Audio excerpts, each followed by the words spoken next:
Hi! In front of me is Samsung Galaxy M14, and today I would like to show you how you can operate the voice recorder on this device.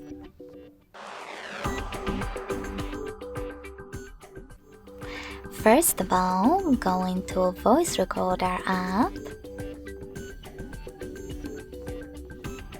and open it. Then tap on this red button to start your recording. You can pause it or unpause it using the same one. If you wish to add a bookmark, click on this little icon.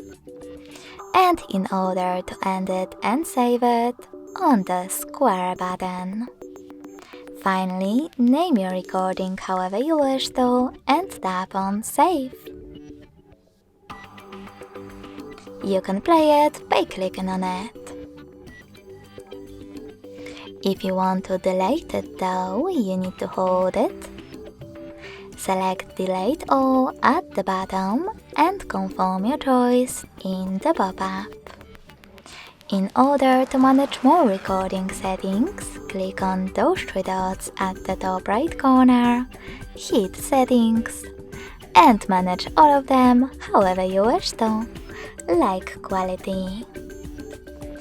Thanks so much for watching. If you enjoyed this video, smash that like button, comment, and subscribe. Bye!